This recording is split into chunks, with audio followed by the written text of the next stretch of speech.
Thank you, Richard, and I appreciate the opportunity just to be here for just a minute. I serve on the State Board of Education from the 5th Congressional District, and you all are likely my constituents, and I apologize for not having seen more of you, and I'll try and do better in the future. But I have seen a lot of Richard and talked to Richard, and I want to thank him for being foresighted, but mostly for being tenacious in trying to move.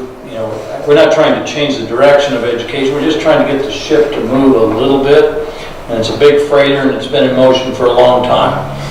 And what we are failing to provide students in the state of Colorado with is a good opportunity for career and technical education, or what I used to call vocational education.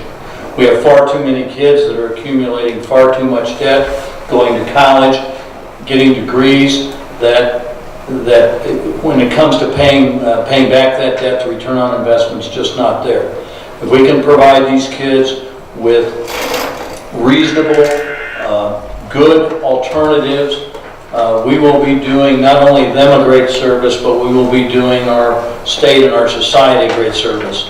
I come from a background, my dad was a plumber, and made a good middle-class living as a skilled craftsman, and he was proud to say he was a master plumber. And I have a lot of appreciation for that background, and it's something we need to do more of. I'll just close with one thing. I had a chance to attend a presentation about the other day entitled "The Death of the American Dream," and it was a megadata study. It was a report on a megadata study of 20 million records that took children born from 1945 to 1980.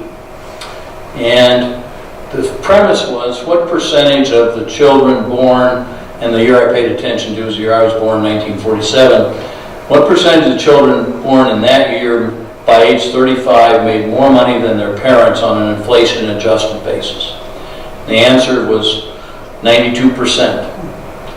Of children born in 1980 who turned 35 in 2015, the percentage who make more money than their parents is now 52%. 48% don't.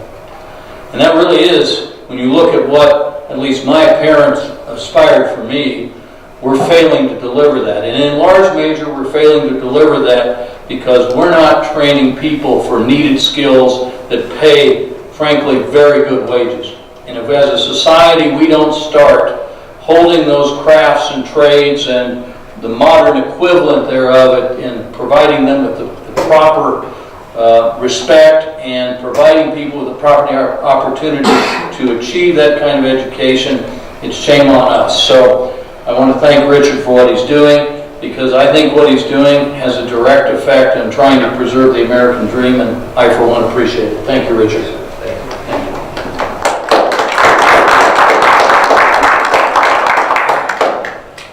Thank you, Steve. And I have spent time with the Department of Ed. It's part of the equation as far as escrow credits or graduation from high school, transfer credits and so forth, certification and all that type of thing.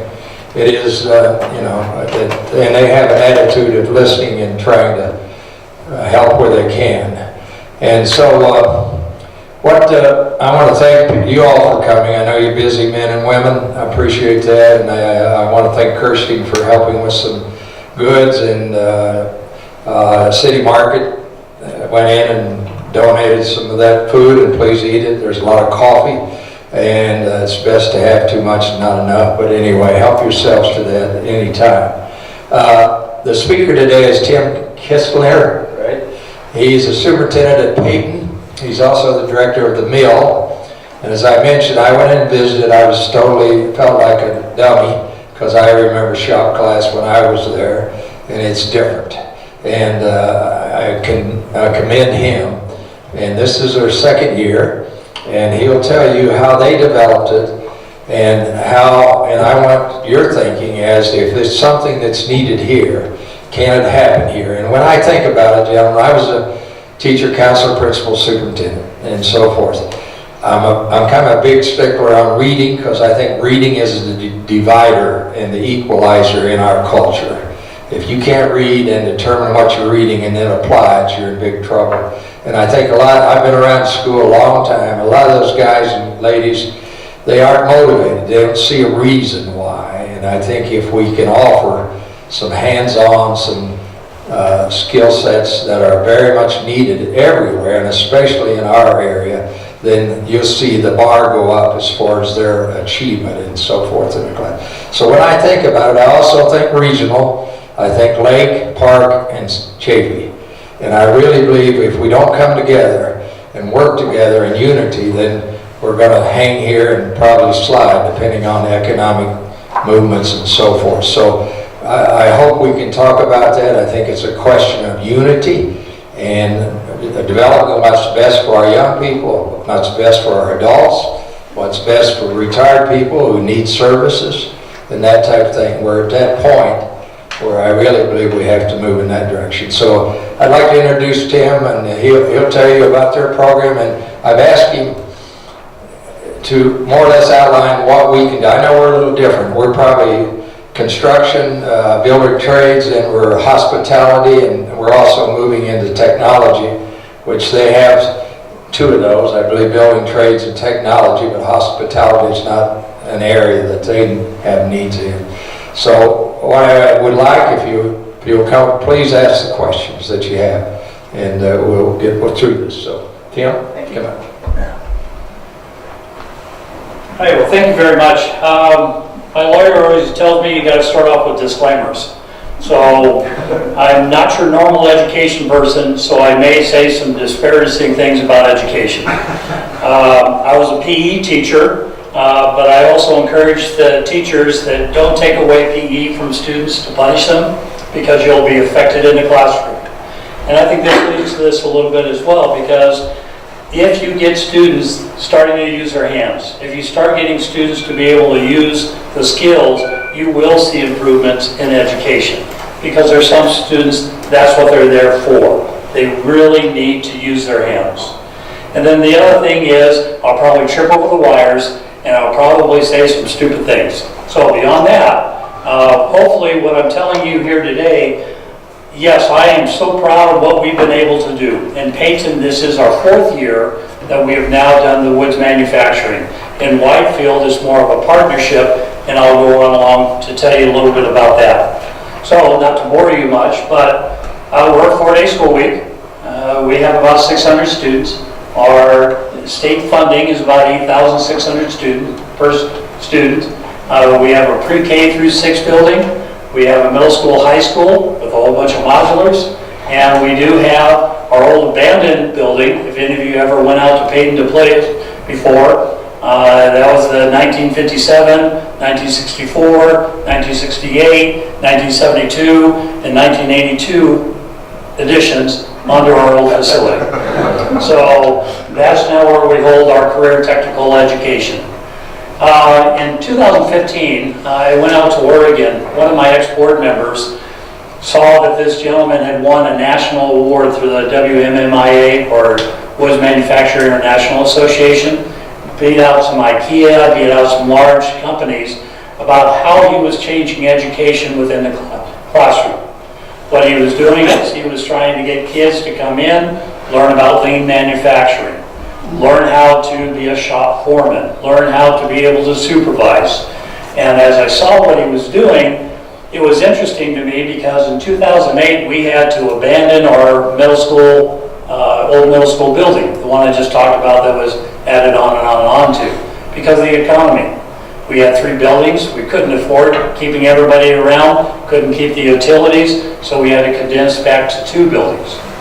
But now all of a sudden, I had Mr. Madsen come out to be able to say, what could we do in this old facility? Because I was raised in rural. I had 4 older brothers. We had horses, cows, pigs, dogs, frogs, you name it, and had the pasture out and back, and it took us, it was 15 miles into town. But I knew nothing really. I was the baby of the family. I didn't do anything except cry. But I understood that vocation or these skills were necessary. I was hired in 2000 as principal of the Peyton Middle School High School. 2002, I was given the job of superintendent, so I've now been 16 years as superintendent at the Peyton School District. We have always wanted some type of career, technical, we wanted vocation. And this is now our final opportunity that we had a building that we could start filling. So what happened is that when Mr. Madsen came out and he saw our facility, he was saying, here's what you can do, here's how you can do it, here's what we can do to partner. And so we presented that to the board, and at that meeting the board said, what would it take to get you to come out to Peyton to do this? Well, it turns out that we were able to steal from Oregon. In January of 2015, I kept Mr. Madsen in Oregon so that he can start working with partners. February 1st, he showed up at the school so that we can go over the building facility. We received a letter from a manufacturer saying, we like your vision, we like what you're trying to do, we want to talk. So 2 weeks later, we flew out to Grand Rapids, Michigan to talk to Stiles Machinery, who is they own about 75% of the distribution of Wood's manufacturing machinery. And we talked, and really what it was an interview of me and my board. They really didn't, they knew what Mr. Madsen could do, but they wanted to know what we could do. And after we were able to talk, because we were a small rural school, our boards could make decisions more quickly. Where Mr. Madsen came from, unfortunately, it was a huge school district, and there was so much bureaucracy that it just stifled them. Somebody donated Time Savers, if you know about their sanders. They donated a $350,000 two-head sander. It got to the loading docks. The people said, you don't have the proper paperwork, we don't care who's giving it to you, send it back. Yeah, it was kind of like, hey, I've got a Durango and a trailer, I'll be right there. What can I do? But that's the idea. But in 2015, we had an open house. We had our manufacturers from Germany, we had our manufacturers from Canada, Austria. Give me a second. And they came out to Peyton. Now remember, Peyton, 500 people, 600 kids. We don't even have a town. It's a township. And which for some of these companies going, oh crud, what did we get into? But they came out and they spoke to our community. But I invited superintendents from around the area saying, here's what we're developing, do you want to be part of this? I knew student-wise I could not handle all the students that would want to come to this program. So I offered up for other schools to send students to my school so that they can learn these things. So in 2016, Whitefield thought it was a great idea to partner. Now Whitefield is over 45 miles away from Peyton. And because they couldn't get busing, the 15 kids that wanted to come out, they made an agreement with the parents that they would allow the students to drive. So for the second semester of the 15-16 school year, we had students coming from Whitefield driving out to take our courses. In 2016, in August, they started sending a bus. The problem is that if it takes 45 minutes to an hour to come all the way out, then what are they going to do educationally? So we sat down, we figured it out, and those students, so they did not lose academic time, we put Wi-Fi on the buses. So the students can learn from Whitefield coming all the way out and all the way back. So it was one of those things, and I know I didn't mention in the beginning, but this whole idea is to replicate what we may be doing may not be replicable. But if you take the ideas, if you take what we're doing and move it in, whether it's hospitality, whether it's construction, whether it's drones or technology, it's the ideas behind what we're trying to do, because every time we were told, no, you can't do that, we figured out a way to do it. And education was the one telling us we couldn't do it. We couldn't have our teachers certified through Woodwork Career Alliance because I think it's NACD or somebody else like that was saying this is the only standard that you can become a teacher by. We changed that. We changed it by putting Wi-Fi on a bus so the kids could come out and learn. We tried to figure out it wasn't just the, oh crap, excuse me, oh, sorry, we can't do it. You know, it's one of those things that let's figure out what we can do so we can make it work. And those are the things behind all the different pieces that we're doing.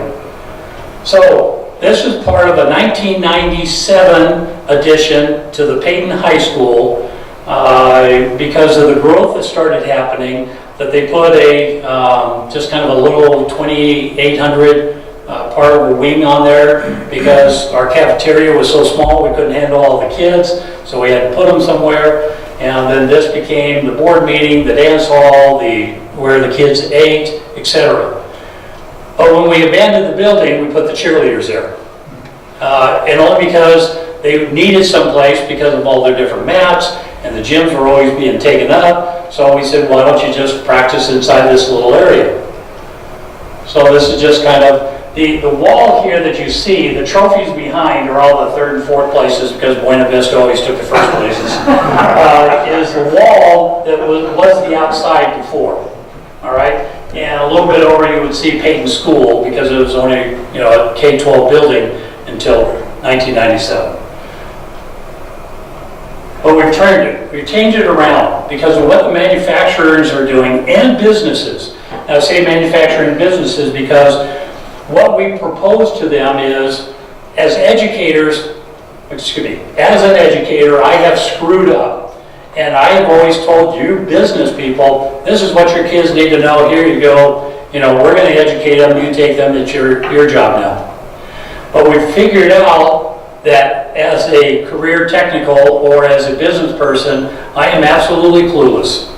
I have no idea what your business needs. I have no idea what the manufacturers need. So we flipped it around and said, what do you want your kids to know? What do you want your employees to know? And then we will teach them that. So again, it's near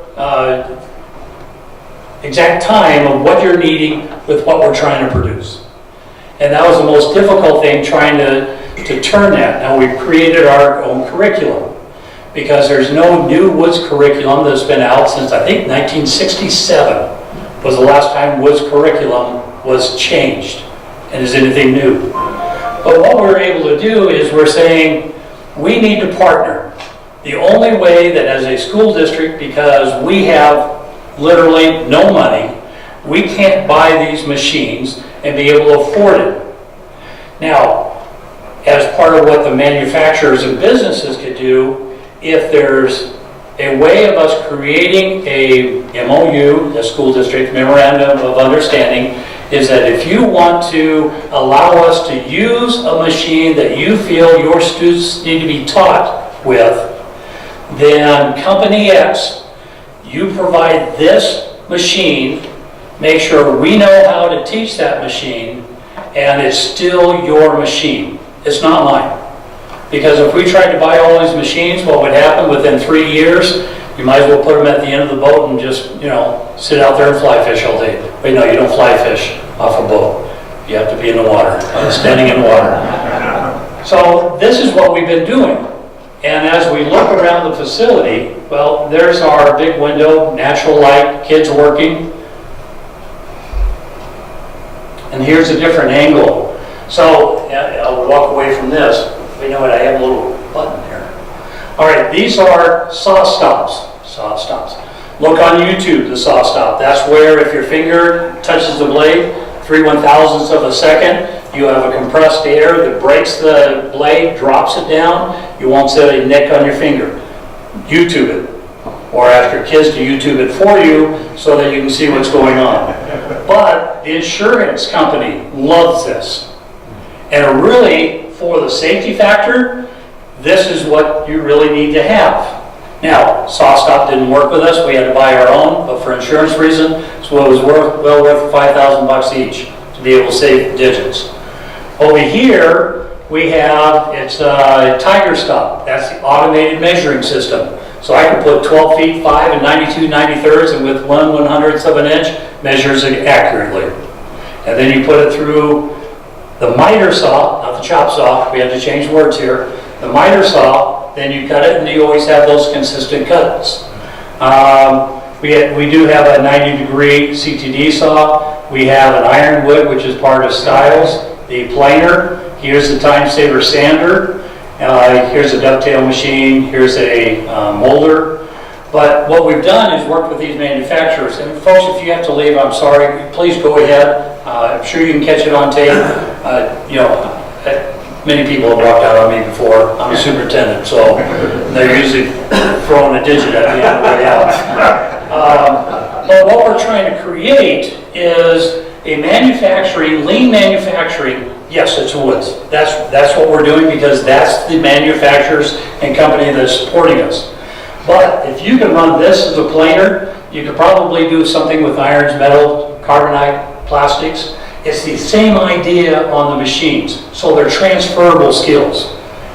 So the sander, we have multi-routers. So when you talk about math, you have the XYZ axis. And so you're teaching the math within it. So we're able to give math credits. We're also looking at, because of the science of wood, being able to give science credit.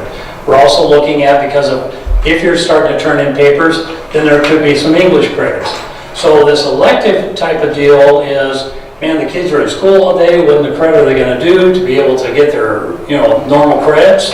Well, in 2021, the standards changed at the state, and you get a national recognized certificate. You can graduate just as if you had an ACT score, SAT score, or whatever. So things are changing.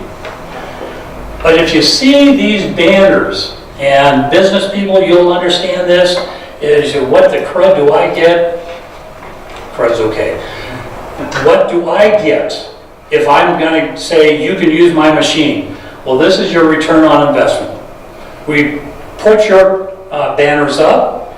We say you are a supporter. If you look inside all the different brochures, your names are listed. And when we created our curriculum, the names are placed in there as part of, this is our partnership, this is your return on investment. Plus, if company X comes to us and say, hey, I have a router and a molder right here, and I want to donate that, you want to use the molder or you want to donate the molder, however you want that to be done. If anybody else wants to come in and say, hey, my molder is better than your molder, we want to take over, no, we're capitalistic people. And if you were the first one to come in, then you get that propriety. We want to make sure that if you're partnering with us, that we give you the honor that you have given to us. And I know that's been a change. As an educator, I'm not going to say about all educators, as an educator, we've always said, gimme, gimme, gimme, and then half the time we don't even use stuff. All right? This is we're using. This means that whoever company X, and in this case it's Williams and Hussey, we're going to use that machine and you're going to be noted that you're the one that helped us through that. All right, so now we have a video. And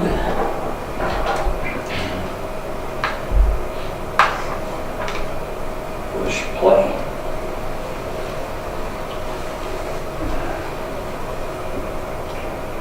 Did I do that right?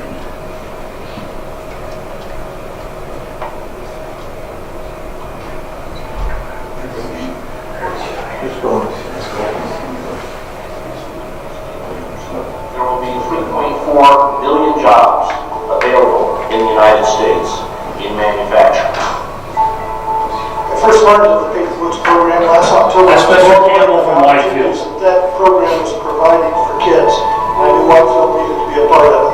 The leadership of the school boards in these two districts came to the realization that in order for this type of national training facility to actually occur, it could not happen with only the resources of a single school district.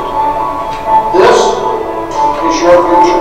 We're going to teach soft skills to young people so they not only can get jobs, but they can keep these jobs. Those students that are going to come to the Peyton facility, those students that are going to come to this facility are going to have the highest level of technology in learning manufacturing. To have companies such as Styles Machinery to be able to invest in the students, their extreme generosity in how they are supporting what we're doing. Thanks to the Colorado Springs Home and Builders Association, Whitefield will be able to reestablish our building trades program, which will feature a variety of career pathways for students to learn the the skills necessary to enter into a skilled trades career. This is exactly what needs to happen Others. in America at this point in time.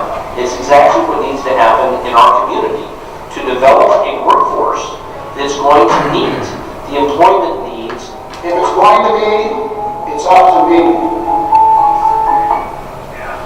So this is a partnership now, and there we go. And the partnership is between the Whitefield School District and the Payton School District. We purchased the building together. It was an old potato chip factory. It had been abandoned for years, and actually it was in competition with a couple of marijuana grows. And we called up the business owners and saying, here's what we're trying to do. We're the low bid, and they allowed us to buy it from them because they saw what we were trying to do. 46,000 square foot facility that we were able to get to share. And we'll see a few pictures here in a little bit. We created a third board. And again, this is where creativity comes in. How can two districts share programs in a different building in somebody else's backyard? So we created a third board, and bless the board member's heart, typically things don't get done in a quick fashion with school boards. So if we created a third board, so we have two people from Payton representing the Payton School District. We have two people on the board representing the Whitefield School District. And nothing gets done unless we have really in a sense of a 3-1 or a 4-0 vote. Because if Payton has their interest and Whitefield has their interest, then we can't do it. That's why we don't have an odd number on our board. So we created that board and we represent. Now we do have a spending limit. In other words, we can't spend more than $30,000 in that program unless we get board approval to be able to do that. So we're just not so autonomous that we can't do anything, but we still have our responsibilities. And we purchased the building together, I think it was $1.1 million. We had to renovate it a little bit. Most of it was with the rooftop units. That cost us $1.4 million. But we also have a portion in that now. So, and actually the building looks like that. If you were to drive out to 4454 Trade Zone Boulevard in South Colorado, just south of the airport, you will see that. This is what it looked like. Basically a whole bunch of empty rooms and spaces, 46,600 square feet. Whole bunch of empty space for us to fill up. And guess what? It's full already. So parking lot still needs to be done. We're going to be working on that. But right now we don't think people come and really care what the parking lot looks like. Just like your wives and husbands, we don't look like we used to, but they still love you, right? So here we are. That will change someday. Now this is not what it looks like now. This is kind of a brief glimpse of what it could, but here what you have, if you know woods at all, the Vantac 480, it takes your 4x8 sheets of wood, you go ahead and program it, and it go ahead and cuts everything out for you. We have the hole bore and dowel inserter, so it'll put the holes in the wood, and it'll softly moisten the dowels. It'll be stuck in the holes. Now it's pre-glued, so now it's there. We have an edge bander. This not only applies the banding on the edging of tables or whatever, but then it also trims it as well so that you don't have to do that. So then you have the Altendorf sliding table saw. Then you have downdraft tables. Over here you have, again, the saw stops. You have your indoor dust collectors. In this facility now, I think it's around $3 million of equipment that we do not own.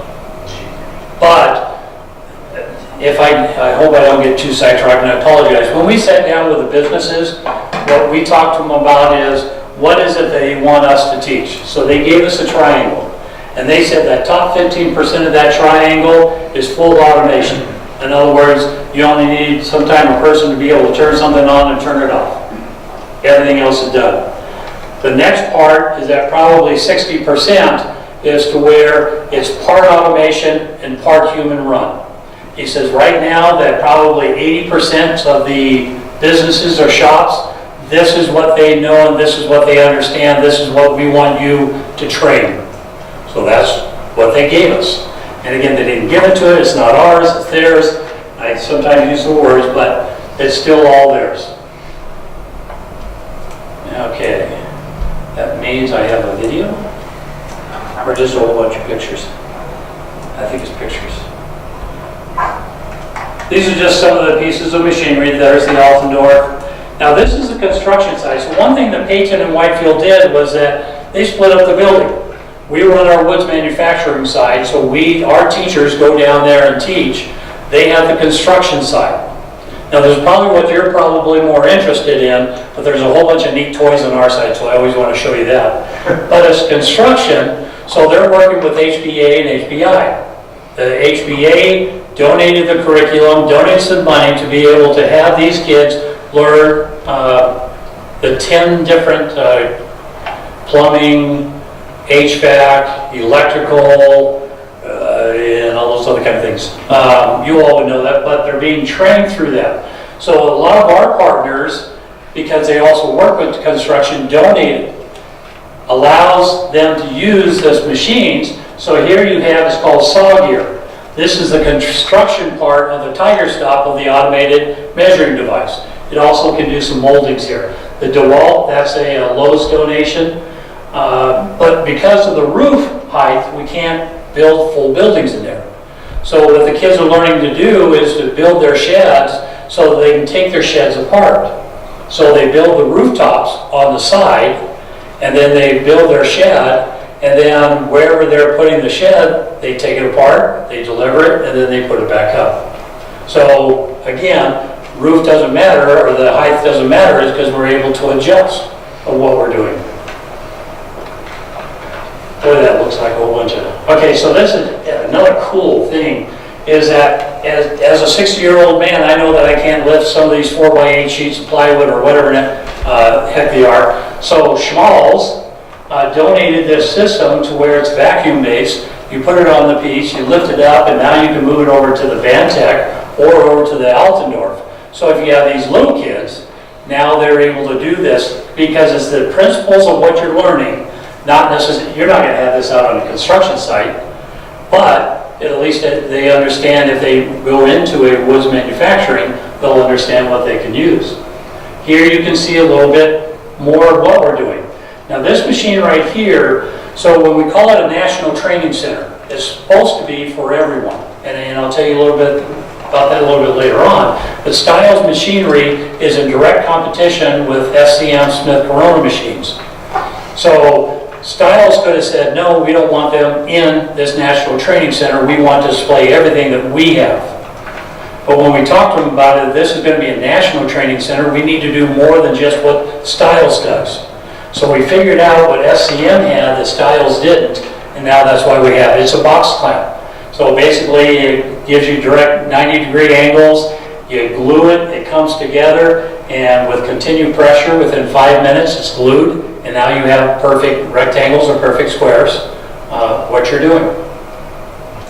Now, back to the construction site. So these kids, always having helmets on, they're called helmets, right? Going back to my football days, they're called hard hats. Hard hats and glasses. Because they figured, this is what you're going to need. Now, I really like the construction site, and you can see how they have their banners up as well. The construction site, at the end of the day, they sit down with the kids and they just said, you were fired. You didn't do you didn't do anything today. All right? So you didn't do anything, you would have been fired. You on the other hand, you look like you wanted to do something, so we'll keep you around because it's hard finding skilled labor. But you on the other hand, you're going to be moving up to management here real soon. But they have those discussions. So the kids actually know where they stood from day to day. Right, so here's now we have a 1,800 square foot area that we call our beginning classroom because, they need to be focused on what they're doing, and so it has 3 walls and a garage door. Because if not, and you started seeing all those machines all around, you'd want to go use the play. You want to go use the real nice fun machines. But you have to learn basics. So at the end of the day, or in each period, they have to clean up. They have to sweep. They have to understand what the grunt work is to be able to come in. So it's not just all of a sudden you get an employee and go, What, you gotta clean up too? You know, you're my mother? What? That's kind of the neat, this is the inside of that edge bander. Here's the Alstendorf. Female, on our side of the building, we have about 20 to 25% female in our classes. Construction has about 10 to 12%. All right, I think we have a video.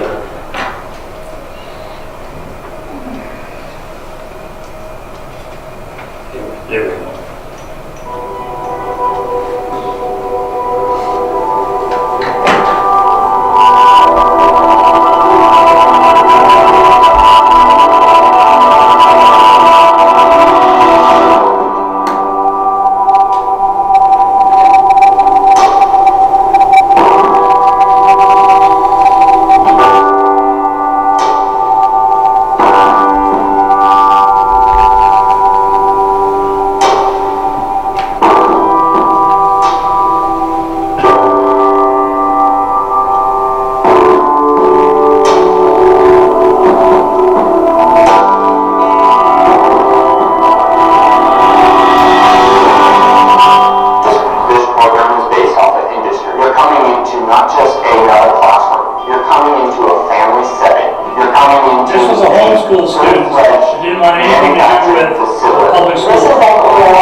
Pretty powerful, statements made by students.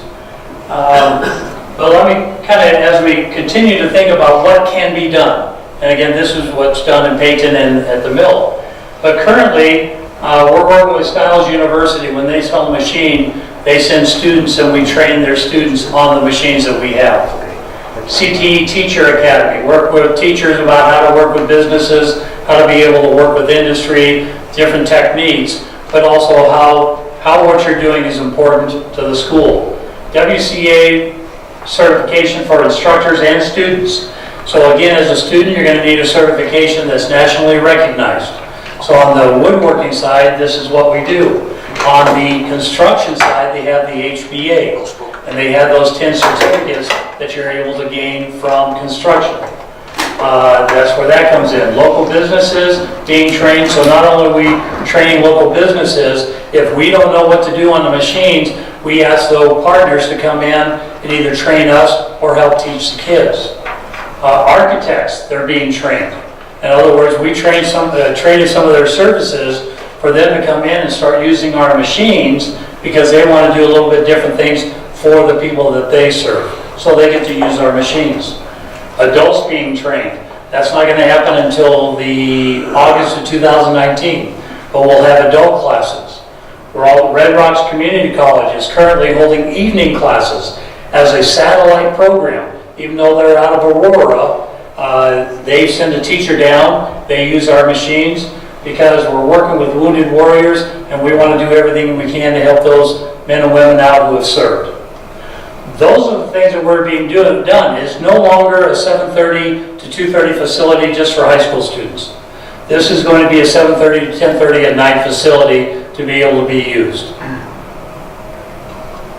What else do we have? Red Rocks is going to start creating more classes because the interest is so high, because of the military that we have down there as well. We're working with Catholic Charities because of the homeless or those who need help, that they're going to be coming in, bringing in some of their people, and we're going to train them. Construction and woods manufacturing. Springs Rescue Mission, they're going to start in January, trying to train people. And part of theirs is, if you come in to be trained, you'll get a bed and you'll get a meal that night. Plumbers Union, they've now talked to us about us being able to train in the evening what they need. So rather than working all day and having to drive up to Denver to be able to go to class, we're going to be able to have the classes here at the mill. Same thing for the Electrical Brotherhood, and again, adult classes. Now this is kind of a key, and I had a little bit difficult time, and I'll try and be as kind as I can. Except for the last 2 years when we were able to beat Buena Vista in football, we hated Buena Vista. But I'm here, all right? You see that, that 6-letter word right there? I will not say anything good about Callahan, all right? If you live there, I apologize for you, all right? If you go to school there, it's too bad. I go, but if your students want to come to our program, then by golly, we'll accept those students. And they'll be just like one of ours. Because it's for the kids. I can't help where they were born or where they live, but if I can help them. But what this turned out to in Falcon School District, Caledonia, all these different school districts, except for homeschool and charter school, what we've worked out is, here's the idea. We have a program we don't think anybody else can touch. But Callahan has a program that, why do I want to start a program that they already have? Let's start exchanging kids. I don't lose my kids anymore. So if they want to go to the Restart program that they have, then I will send them, and I will, reluctantly, I will give my money to Callahan so my kids can be educated, because it's going to be too much money out of my pocket to try and start that program. So we started all these different partnerships with these school districts to say, if you participate in our program, allow our student to participate in yours. And especially engineering. There's no way I can start an engineering program with 600 kids. So Falcon will allow a couple of our students to go take engineering classes in the Falcon School District. So it's those types of partnerships that I think can be created between Salida and Buena Vista and Leadville, and it's fair play, right? Okay, didn't say any bad words to that. But those are the things that we want to do. The homeschool. It's unbelievable, and most of the educators would know that a student can come to your program, they can still keep their homeschool status, but they can take a program that you have, and they can still keep their homeschool status. That's what a lot of the parents want, but as that one student I told you about, didn't want anything to do with publication, with public education, but then all of a sudden he's a full-time student, and so is his sister. So, but we've also created an honor program. We've also created an online homeschool program. So we've done a lot of different things to try and create to help our community. So at the mill, at the Whitefield. So Whitefield School District has Mesa Ridge, Whitefield, and Discovery. All three of those participate in our program down at the mill. Fountain Fort Carson High School participates in our program. If somebody wants to send their students, what we do is we charge them 2/7 of their PPOR. They're there for basically 2 periods. So that's all we're doing. We're not trying to gouge them. We're not trying to do anything but say, here's I did something wrong. Here is an opportunity that your students have that you don't have to start this program. All you need to do is get them here. Colorado School of Deaf and the Blind has sent students to the construction program. And it started out that the one student had a full-time aide right next to him, and after about 3 weeks, the kid said, I don't need you. I can figure out what's going on. Homeschool programs have been invited, and so the charter schools. So we've been able to work with the charter schools to say, if you want to send your child, student to our program, 2/7 PPOR. You understand what PPOR is? Per pupil revenue. That's what the state pays us. So for us, well, for us, it was $8,800 per kid. For Whitefield, it's like $7,800 per kid. For homeschool, for charter school, it's a little bit less because the public schools charge them to be able. So it really changes. But I think what we're going to wind up doing is just say, here's the straight fee, because Elbert and Callahan and Simla, they get like $12,000 per kid. Now, I think that's an overcharge for us. So we're coming up with a round number for everybody to be able to use. Potential school districts. We just had a couple of school districts, and Pueblo isn't that far away, but Pueblo County, they came up and they're interested in sending students to us, or we may start a kind of a satellite school of what we're doing, but several charter schools from the Pueblo area as well. What we're trying to do is just say, we have something neat, we have something fat, let's share it. And I'm hoping that while you're here, you can think of some of those things. I have a couple websites, if you want to write them down. Basically, you'll see some videos of what we do at the mill. You'll see a whole bunch of different things and what's going on. But I'm just hoping that businesses and educations can start creating something. You know, you just don't have to have one facility. Again, I have Peyton and I have Mill, and we're running both facilities. You know, is that something that, you know, can Fairplay have some type of program that no one else does, and you send students in there from the other 3 districts? Or what about Buena Vista having a program? Now, I know Salida, only because I knew Mr. Webb. I don't know the new superintendent as well, but they started their construction because they were building homes for their teachers or staff to be able to live in. So they created a partnership with the city, with workforce development, and the school district be able to create this construction program. So there's so many different ideas out there. This is for you to be able to take and say, what can you guys create with the area? Because here's the last thing I'll say before you start asking questions, is that I was at CASB, Colorado Association of School Boards meeting the other day. And the president of CASB said, if we don't do something about consolidation, the state is going to probably do something about it for us. If we don't create something that we can sustain ourselves with, then the state is going to tell us what to do. And as a rural educator, that just shivers up my spine. That just, I do not like. Not that I don't like state school board members or anything, but with legislators and the decisions they start making, I fear that might happen. So, questions? All right, I think it's recording. That's a lot to cover, but it's a little bit different than what we've been used to. And I agree. I think, Tim, if we don't share and be creative, cost-effective, quality, then, you know, somebody's going to say this is what you're going to do, and then that doesn't work very well. So, comments, questions, anyone? I have 2 quick questions. While I appreciate and agree that the primary part of this should be to, I guess I'd call it, develop the blue collar, the woodworking skills.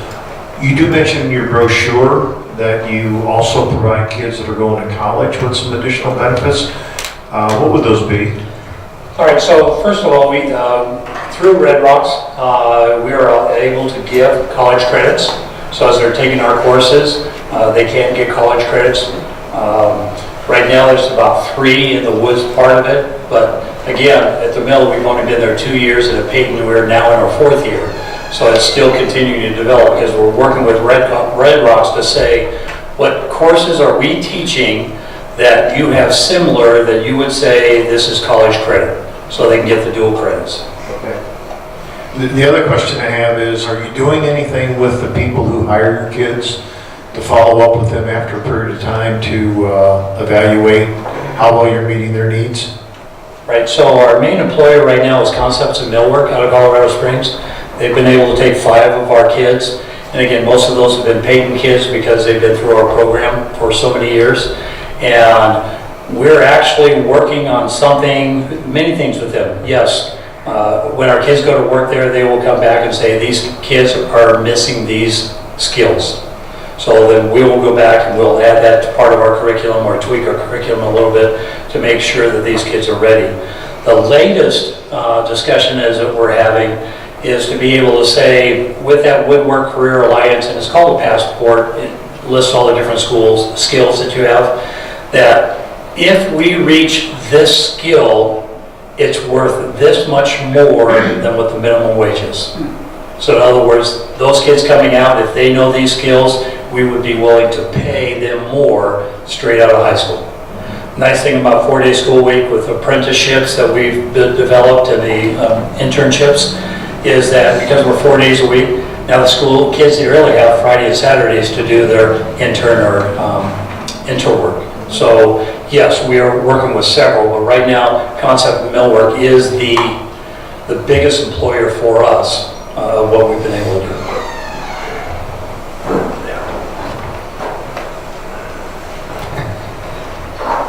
How many kids do you have in these programs now, just a rough estimate, and in conjunction with that, how many faculty do you need to maintain the program for that number of students, and how much trouble do you have recruiting faculty? On recruiting faculty, nothing. It was just people saw what we were doing and they wanted to be a part of it, and we were just very fortunate. Well, we had one person that was not the supervisor, what's the head guy that watches everybody over the work? Foreman. Isn't there somebody above the foreman? Supervisor.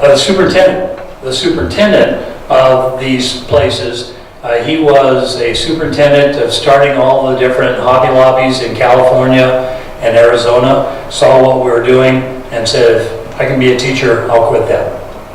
So now for students, at Peyton with our 600 students, pre-K through 12, we're sitting at high school, we're sitting at about 35, and we do bring our 7th and 8th graders in for exploratory, beginning that. At the mill, last year we were at about 65, we're at 100 now. And right now we have 2 employees at Peyton and 2 employees at the mill. But what helps us the most is that we have a bunch of retirees, wounded warriors, and military people that want to volunteer. And so basically we're at about a 1 to 12 1 to 15 volunteers at Peyton per, every 15. At the mill, we're probably 1 volunteer for about every 12 students that we have. So it really breaks down the class and everybody can get a one-on-one instruction. Thank you. Sure. Whoever has the mic has the power. Could you explain a little bit more about the financing for homeschoolers, how that works? Sure, absolutely. So we know the value to the homeschoolers is to have, here's what they want them to have taught, here's what they're teaching them, et cetera, et cetera. So up to half-time, you can take a homeschool student and we would receive, so that $8,800, we would receive $4,400 for that student. But the parent then, or the other homeschool, is still responsible for the education. We're just giving them more education to help them. So really it's a partnership. So we just have to turn in names. Here's what we have, half-time. We get the PPOR, the financing for that, but the homeschool family gets to keep the power over what they want the children taught. That help? Yeah. It's a amount of so many hours. I think that if we have a student 2 hours, because of the semesters, because of the 4-day school week, because of the 74 school days that we have, that equals the amount of time that the state says, here's your amount of funding. If it's under that amount of hours, we can't receive funding.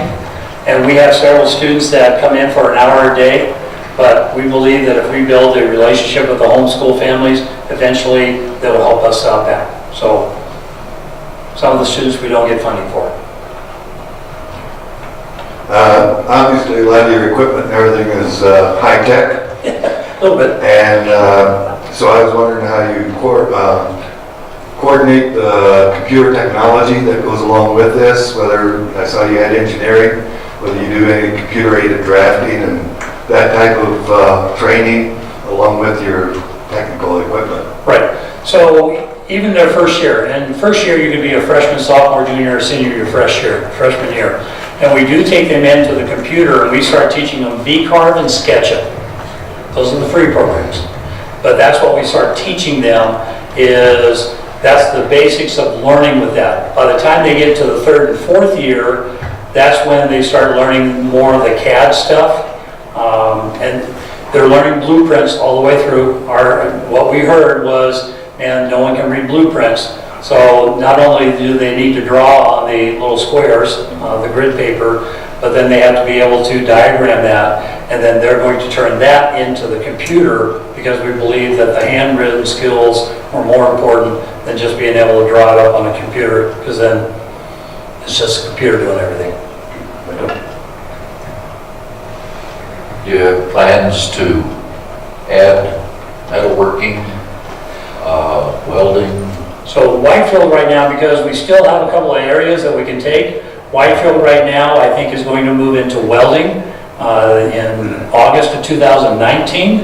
We have some other schools that do some welding, but I think with what we're doing at the mill, this is more likely for us to do a follow-up. So they're going to have all the different cubicles for the welding, but they are going to have some simulated welding as well.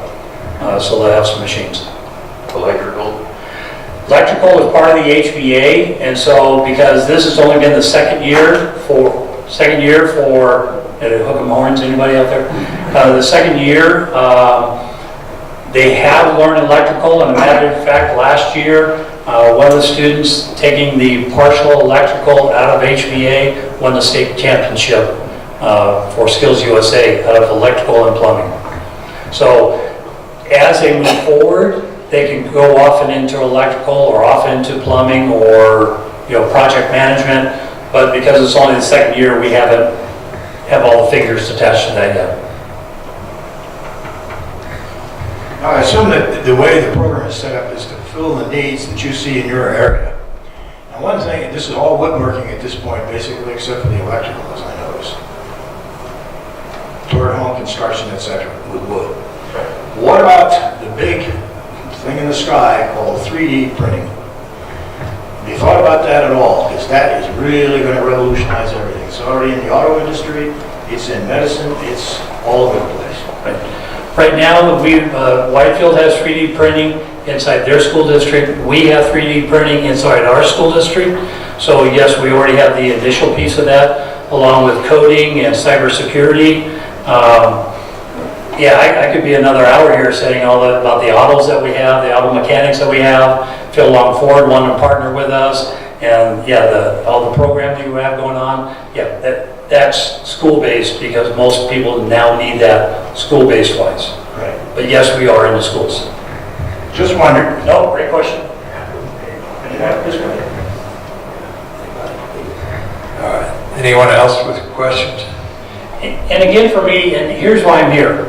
And again, I don't like Buena Vista. It's a gorgeous area. But you guys kicked the crap out of us a few years back, and I have a heartache over that. You guys have got people going to professional football, and we've got people, all right? But it's important for me because I think the idea needs to be out there. And as a rural educator, I want to protect rural, and you all are rural. What can you all do to be able to protect what you have so that legislators and senators don't come in and now tell you what to do? That's my concern for you all, and that's why I'll help you guys, but I'll always say, hey, Buena Vista. And 3A basketball, I think we beat you once also. But you have that pro football player that, I mean, big and huge guy, but he has the quickest feet in the world. But anyway, sorry. Yes, sir. Well, yeah, I used to serve on the school board here. I think you're on. Ready to go? Green light's on. Yeah, I used to serve on the school board back in the wood and wheel days, 1989 to 1995. And on a state level basis, I've been involved in vocational education, or CTE. And the questions always come up in Buena Vista in this area. Well, why don't we put in an auto mechanics program? Why don't we do this? Why don't we do that? The problem is, I would like to see an area vocational program go in here, similar, based on woodworking, building trades, whatever. I don't think some of the other areas are feasible, but there's obviously need in Leadville. Salida's got some vocational programs, Fair Play, and of course us. I don't know if I forgot anybody or not. Where would you even begin to start with this project in an area like this? Because our districts are roughly about 30 to 40 miles apart. Okay. This is the start. The conversation needed to happen. So when we talk about Callahan, they're 10 miles away. Elbert is 17 miles away. Whitefield is 45 miles away. Falcon, depending on what school you get to, it could be over 30 miles away. What we did is we sat down and we had a conversation as, what can we do? In other words, to me, if I could project, and again, this is just ideas that I would have, is whether you bring the superintendents, whether you bring the boards, whether whoever you bring together, is to say, what's important to us? What is the value out there of, woods manufacturing? I think the equipment is way too expensive, and I don't know if cabinetry, in a sense, is the need out here. Maybe the installation, but I don't know about the need. But construction, I would see construction being huge here. And plus, you want to keep your kids here. So once you learn the trade, you want to keep them here. But why not have a conversation to say, we're willing to, in other words, let's say that everybody was happy and everybody would share. You would say, Leadville Superintendent, Clark Creek, Fairplay, Point of Vista, and Salida, say, okay, Salida, you might have the construction, so can we send kids there? But what could Buena Vista start? Hospitality? I mean, could they start drones? Because to start up those lot of programs, and again, if you can get business help, if you could start up those programs, now you're just exchanging kids. You're not losing the kids to Salida, and I know that would be huge, except when they went 4 days a week, you guys won here because, anyways. Those are the conversations that need to happen. And the businesses would be important to involve in there because they're saying, here's what we need.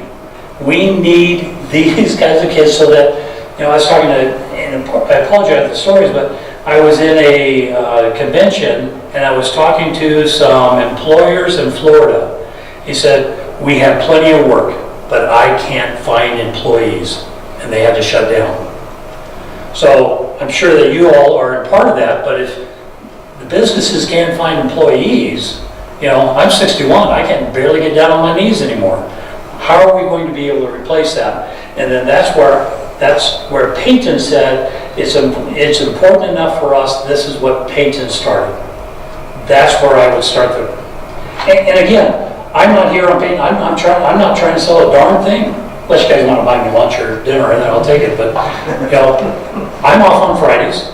I came out here because I wanted to do something, whatever, to help. And if I can help in that conversation, I'd be willing to help in that conversation as well. Because it's that important to me. So. Well, thank you. Yeah. Been a big contribution today. I really appreciate it. Yeah, I've got a question. If we were to do something like that here, it'd probably be in conjunction with college. Mm-hmm. But you talked about your school district and the payments that you get per pupil. Then you talked about Red Rocks, so apparently getting college credit for programs they're taking in your training. So how do you split up the funding there? Do they split the funding with you because you're getting college credits also? Well, so what we have worked out with the Red Rocks, I think it's our articulation, I'm trying to use the right words, is that students can have the credits to where if they want to attend later on, they can now say, I've taken this class, I can now buy the credits, $15 a unit or something of that sort. In the evening, if students want to take the Red Rocks courses, they have to pay Red Rocks, but we do charge Red Rocks a fee to be able to use our facility, because they're using our tools and their tools are going to be worn out. We have to have something coming back to us. So that's how that would work out. But if one of my students wanted to take an evening Red Rocks community course, they would have to pay for it. So we just get rent and a little bit for use of the machines. And again, folks, if you guys want to stick around, some of you are getting a little anxious in here. like I said, my wife's home, and I told her, I said, I may be home at dinner at 10. If y'all want to stick around, just kind of talk, I'll be willing to do that. Sorry, sir. In Jay County, one of us, the average rate people do needs assessments for jobs. But how do you really go about getting what you're talking about, getting what the employers really need in terms of trade skills? And do you also include what students would like to be able to learn and they can't find in this county? The second is going to be harder than the first. We did a survey amongst our students, and they had some things on there, veterinarian, some type of veterinarian work. We had no one that, well, we have a lot of vets out there, Dr. Death, I think he's called. We have people out there, but no one to teach it, so we can't do that. But we did talk to other schools to see if they had something that could do that. Like Callahan, they did start an agricultural piece. So we have students that are leaving Payton to go learn about agriculture. So the best way, and again, locally, we know that we have our CAMA, Colorado Association of Manufacturers. We have some business groups. We just started going to the business groups to kind of say, what do you all need? Can we put that into a condensed version? And if you want to partner with us, let's start laying down these things so that we know what we should be teaching. Because again, as an educator, I think I know what you guys need, but I'm not in your business. I don't know. Just like at the school, they don't let me use the machines because it says, Tim, you can point out what that machine is, but we know you know how to use it. So don't touch it. So I don't touch it. But I can tell you about it. And look at John, you really use that machine. So I don't know if the businesses get together or can a school district say, let's have a meeting amongst our employers and start getting this list together? Or can the businesses reach out to the education and say, this is important to us, can we have that conversation? Couple questions. Because it's approved by the Board of Education, then you have no trouble with OSHA and that type of thing for 16, 17-year-olds? All the construction students have to go through OSHA. They have to pass even if they're a 9th grader. Now, can we put them out on the field as a 14-year-old? No. There's insurance reasons. But once we start looking at the 17 years old, we're working with the insurances to be able to have what's the third-party insurance called? A rider that adds on to that to where 17-year-olds can actually participate. So juniors and seniors are probably the ones that are in apprenticeships out with employers. And I know that's happening some here. I think Buena Vista is working towards that. I think Saliva's working a little bit towards that. So if I can add, and I apologize, I am a superintendent, so I can just babble all day long. Is that because we have 17 school districts in the El Paso County area, we are running into problems that if a business says, hey, we want to hire your kid as an intern or whatever, we had our paperwork. Falcon had their paperwork. Everybody had paperwork. And none of it looked the same. And so employers are going, screw it, forget you. We don't need this. So we all got together and say, let's create a common piece of paperwork together so that if you're from Falcon, Payton, Ellicott, wherever, if you're applying for an internship, it's all the same paperwork and the companies can understand it. It's a work amongst superintendents to work together to be able to do what's best for the kids. Thank you. Steve, I would ask you, is Department of Ed working on anything in this movement, I think, to offer more in the way of career development? I think the department has tried to be helpful. I don't think we've been as helpful as we could be, and we'll try and redouble our efforts there. One of the problems is that Colorado is an unusual state in that the federal funding for vocational education tends to flow through community colleges. And that's a very unusual circumstance, but I don't think that's likely to change. So the fact that what I think is a very significant education component is bifurcated between essentially the K-12 and the post-secondary control makes it much more challenging. And a good part of the problem I also see, maybe two problems. One is these programs are obviously capital intensive. And so it is hard to persuade districts to take resources away from their standard brick and mortar classroom, particularly given what we're paying for brick and mortar these days. I think it's more like marble and jade, but nonetheless, it's hard to get a reallocation of those resources. And I think there's a private automotive and diesel school in Denver that has about 1,000 kids. They pay private tuition, for-profit tuition, but the investment in that building is well over $30 million, just for that one program. That's something that's going to be hard to overcome. You're very fortunate and have done a heck of a job, but because without the private sector, it's hard to solve your capital problems. And I think that's something maybe to start to work. The legislature is going to need to try and aggregate some of these dollars between K-12, between the community colleges, and I would encourage you to work with Jim Wilson and your state senator to try and see if we can't put some pressure on some people in community colleges to see if we can figure out how to crack the capital investment side, because I think that may be one of the larger barriers to bringing these programs together. And the other one, frankly, it is hard to get a district to say, I'm going to give up 2/7 of my PPR. I don't think that in many districts, people care enough about the children to sacrifice 2/7 of the revenue, and that's a sad circumstance when you look, with 2/7 what you can actually buy that you couldn't provide on your own, and cracking that code is also difficult. If I can jump real quick, and Mr. Durham, you have been a supporter, and again, I've been in front of the board, state board, to be able to say, here's what we're doing. It is gaining momentum, and I do believe that we do have support from the state board, but legislators and senators are the ones who make the decisions.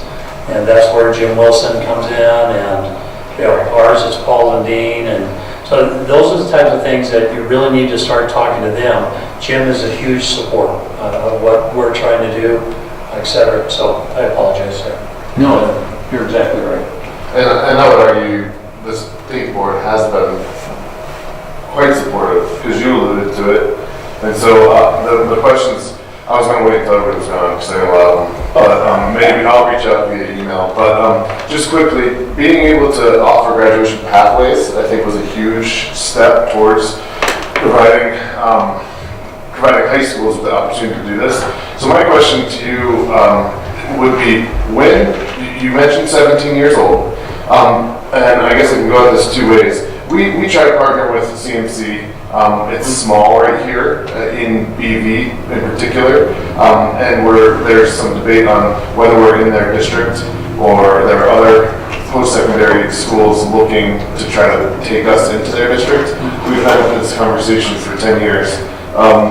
But going from one end, so do you offer an industry certificate? Yes, on both sides.